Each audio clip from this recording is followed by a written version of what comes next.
سورہ بقرہ آیت نمبر 21 آپ حضرات کے پاس پیج نمبر ہے 7۔ اعوذ باللہ من الشیطان الرجیم بسم اللہ الرحمن الرحیم۔ یا ایہا الناس اعبدوا ربکم الذی خلقکم والذین من قبلکم لعلکم تتقون۔ صدق اللہ العظیم۔ اللہم صل علی محمد النبی الأمی وعلی آلہ وسلم تسلیما کثیرا کثیرا۔ محترم سامعین کرام، اس آیت مبارکہ کا ترجمہ اللہ تبارک و تعالی ارشاد فرماتے ہیں، یا ایہا الناس اعبدوا ربکم الذی خلقکم، اے لوگو تم عبادت کرو اپنے اس پروردگار کی جس نے تمہیں پیدا کیا، والذین من قبلکم، اور ان لوگوں کو بھی جو تم سے پہلے گزرے ہیں ان کو بھی، لعلکم تتقون، تاکہ تم متقی ہو جاؤ، یا دوسرا اس کا ترجمہ لعلکم تتقون، تاکہ تم دوزخ سے بچ جاؤ۔ محترم سامعین کرام، ما قبل میں آپ حضرات کے سامنے 3 قسم کے گروہوں کا تذکرہ اس صورت کی بالکل ابتدائی 4 آیات کے اندر اہل ایمان کا تذکرہ، پھر اس کے بعد 2 آیات کے اندر ان لوگوں کا تذکرہ جو نہ ظاہری طور پر ایمان لائے نہ باطنی طور پر، یعنی کفار کا مختصراً تذکرہ کیا۔ پھر اس کے بعد 13 آیات کے اندر اللہ تبارک و تعالی نے ان لوگوں کا تذکرہ کیا ہے جو زبانی کلامی تو ایمان لاتے تھے لیکن دل کے اندر ان کے ایمان نہیں ہوتا تھا، جو منافقین کہلائے، منافقین کی صفات کو، ان کی ریشہ توانیوں کو، ان کے جھوٹ کو، اور اسی طریقے سے زمین کے اندر ان کا فساد بپا کرنا، اس چیز کو اور دھوکہ دہی کو، چال بازیوں کو اللہ تبارک و تعالی نے بیان کیا، اور آخر میں ان کی مثالیں بھی بیان کی۔ اب آج کی اس زیر 10 آیت مبارکہ میں تینوں قسم کے گروہوں کو یا ساری لوگوں کو اللہ تبارک و تعالی گویا کہ کامیابی کا، صراط مستقیم کا ایک راستہ بتا رہے ہیں کہ صراط مستقیم کیا چیز ہے اور ہدایت کس چیز پر آئے گی۔ چونکہ انسان اہدنا الصراط المستقیم جو ہدایت مانگ رہا ہوتا ہے تو اللہ تبارک و تعالی نے وہ ہدایت بتائی کہ کن چیزوں کے اندر وہ کیا ہے آپ کو ہدایت مل سکتی ہے۔ حضرات مفسرین کرام رحم اللہ فرماتے ہیں کہ یہ جو ہمارا نیا رکوع جو شروع ہو رہا ہے، اس کے اندر اللہ تبارک و تعالی نے 4 اہم قسم کے عقائد کو بیان کیا ہے۔ سب سے پہلا اور اہم عقیدہ جو اللہ تبارک و تعالی کی وحدانیت ہے اس کو بیان کیا۔ پھر اس کے بعد دوسرا اہم عقیدہ رسول اللہ صلی اللہ علیہ وسلم کی رسالت ہے، اس کو بیان کیا۔ تیسرے نمبر پر قرآن مجید کا وحی الہی ہونا، اس کو بیان کیا گیا، ٹھیک ہے نا، کہ یہ اللہ تبارک و تعالی کی آخری کتاب وحی ہے، اور آخر میں قیامت کا، معاد کا، مرنے کے بعد زندہ ہونے کا، اس اہم عقیدہ کو کیا کیا گیا، بیان کیا گیا ہے۔ محترم سامعین کرام، ان میں سے سب سے پہلا جو عقیدہ جو اللہ تعالیٰ کی وحدانیت کی ہے، وحدانیت کا ہے، اس کے متعلق فرمایا، یا ایہا الناس اعبدوا ربکم الذی خلقکم، اے لوگو تم اپنے اس رب کی عبادت کرو جس نے تمہیں پیدا کیا۔ سیدنا حضرت عبداللہ ابن عباس رضی اللہ تعالی عنہ فرماتے ہیں کہ قرآن مجید میں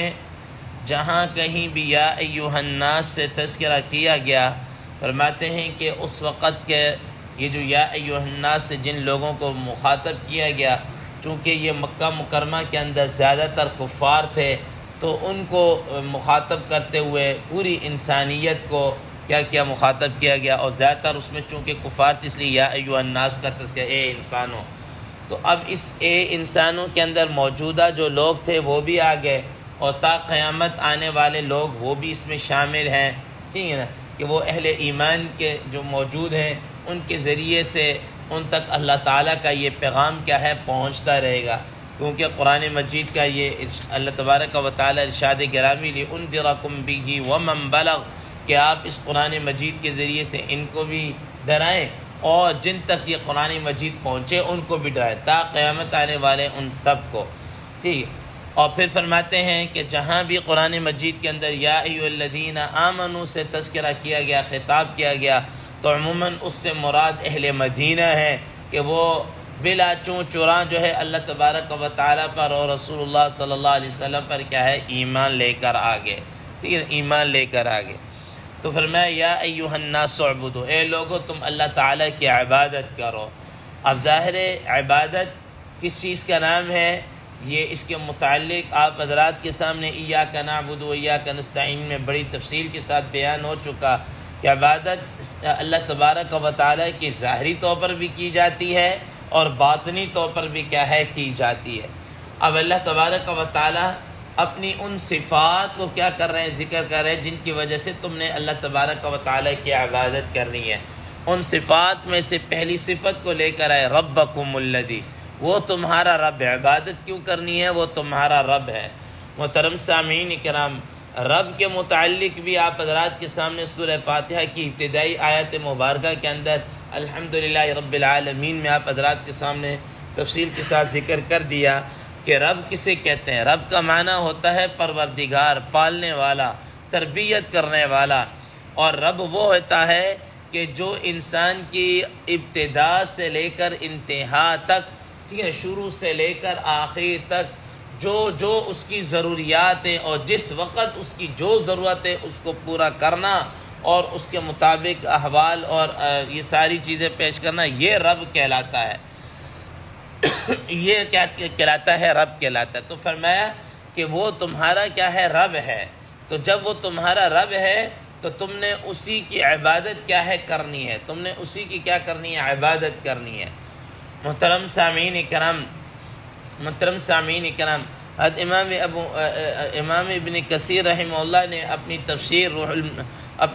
ابن کثیر کے اندر اس بات کو ذکر کیا ہے، 2-3 واقعات ذکر کیے ہیں کہ اللہ تبارک و تعالیٰ کی وحدانیت کے اوپر کیا دلیل ہے کہ اللہ تبارک و تعالیٰ وحدہ لا شریک ہے، ٹھیک ہے نا۔ تو توحید کا معنی ہی چونکہ یہ اللہ تعالیٰ کو ایک ماننا، وحدہ لا شریک ماننا، ٹھیک ہے۔ تو فرماتے ہیں کہ امام اس سلسلے میں انہوں نے یہ واقعہ ذکر کیا کہ امام ابو حنیفہ رحمہ اللہ جو مشہور فقیہ بھی ہیں، محدث بھی ہیں، تو فرماتے ہیں کہ ان سے کسی نے کہا کہ اللہ تبارک و تعالیٰ کے وجود کے اوپر کیا کوئی دلیل ہے، کیا دلیل ہے، ٹھیک ہے۔ دہریہ والا کہ اللہ تبارک و تعالیٰ نہیں ہے، یہ جہان خود بخود کیا ہے چل رہا ہے۔ امام صاحب رحمہ اللہ نے ایک بات کہ یار میں ایک سوچ کے اندر ہوں، مجھے بعض جگہ آتا ہے کہ انہوں نے کہا کہ اس طرح کا واقعہ پیش آیا، اور بعد نے کہا کہ انہوں نے کہا کہ میں ایک سوچ کر رہا ہوں کہ ایک دریا ہے، اس دریا کے اوپر جناب والا لوگ کھڑے ہوئے ہیں، ٹھیک ہے، میں بھی انتظار کر رہا ہوں، ٹھیک۔ تو ایک دیکھتے ہیں کہ ایک درخت ہے اور درخت اچانک جناب اب جانا ہے، کشتی تو ہے نہیں ہے، ٹھیک ہے نا، تو کس پر دریا عبور کریں؟ تو دیکھا کہ ایک درخت ہے خود بخود کٹنے کے بعد جناب والا اس کے تختے بننے کے بعد جناب والا وہ کیا ہے جڑ گیا، جڑنے کے بعد ایک کشتی بنی، اور کشتی بنی کے بعد وہ آئے اور ہم لوگ اس میں بیٹھ کر گئے، یا وہ دریا کے اندر کیا ہے کشتی بغیر ملاح کے کیا ہے وہ چل رہی ہے اور چل رہا ہے۔ اب وہ دہریہ کہنے لگے کہ ہم نے تو آپ کے متعلق بڑا سنا تھا، آپ بڑے امام اور فقیہ، اور یہ آپ جیسا العیاذ باللہ تو کوئی بے وقوف ہی نہیں ہے، آپ تو سب سے بڑے بے وقوف ہیں، ٹھیک ہے نا۔ یہ بھی غلط کوئی ہو سکتا ہے، لوگوں کو مخاطب کر کے کہنے لگے یہ دیکھو جناب کیسی بہکی باتیں کر رہا ہے، کبھی ایسا ہو سکتا ہے کہ کشتی جناب اعلیٰ خود بخود کشتی بنے اور کوئی بغیر کسی چلانے والے کے جناب اعلیٰ وہ خود بخود ہی چلنا شروع ہو جائے۔ تو امام حنیفہ رحمہ اللہ نے پھر ان سے فرمایا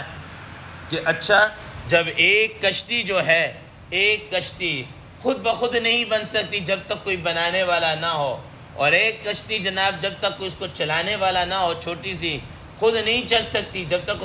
تو اتنا بڑا کائنات کا نظام یہ خود بخود ہی کیا بن گیا ہے، کوئی بنانے والا نہیں اس کو، اور یہ خود بخود ہی چل رہا ہے، اس کو کوئی چلانے والا نہیں ہے۔ اتنے بڑے پہاڑ، یہ سورج، یہ دریا، اور یہ ایک سسٹم ہے کہ انسان کی عقل جناب علیہ کیا جواب دے جاتی ہے۔ ٹھیک ہے نا، آج کل جو جدید سائنس،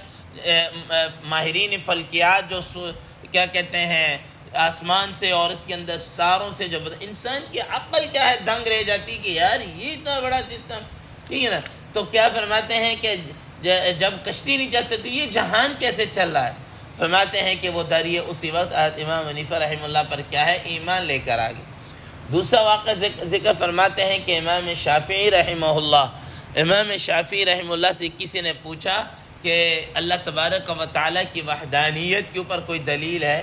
تو فرماتے ہیں کہ جس وقت اسے پوچھا تو سامنے شہتوت کا کیا ہے درخت تھا، شہتوت کا کیا ہے درخت تھا۔ تو انہوں نے کہا کہ مجھے سمجھ میں نہیں آتی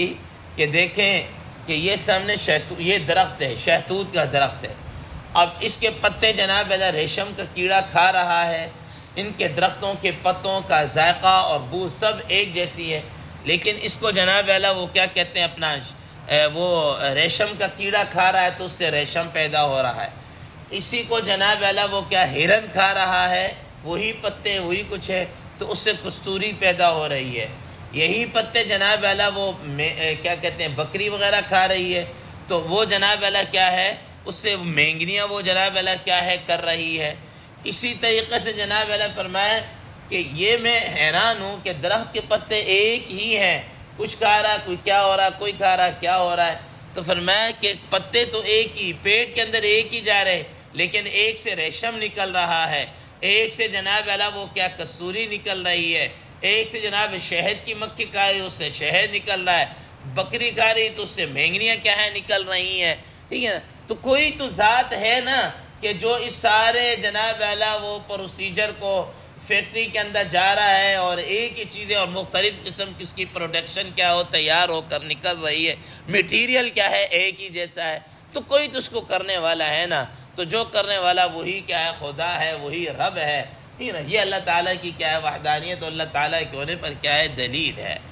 تو یہ جناب اعلیٰ کیا ہے، یا ایھا الناس اعبدوا ربکم الذی، کہ اے لوگو تم عبادت کرو کس کی، اس رب کی، الذی خلقکم والذین من قبلکم لعلکم تتقون، جس نے تمہیں بھی پیدا کیا اور تمہارے سے پہلے لوگوں کو بھی کیا کیا ہے، پیدا کیا ہے۔ اب یہاں پر اللہ تبارک و تعالیٰ نے صفت خالقیت کو، اپنے خالق ہونے کو کیا کیا ہے، بیان کیا ہے، صفت خالق ہونے کو کیا کیا ہے، بیان کیا ہے، اور یہ اور اس طرح آگے آنے والی صفات کو انشاءاللہ عزیز کل کے درس میں کیا ذکر کیا جائے گا۔ اللہ تبارک و تعالی ہمیں اس پر عمل کرنے کی کیا توفیق عطا فرمائے۔ وآخر دعوانا ان الحمد للہ رب العالمین۔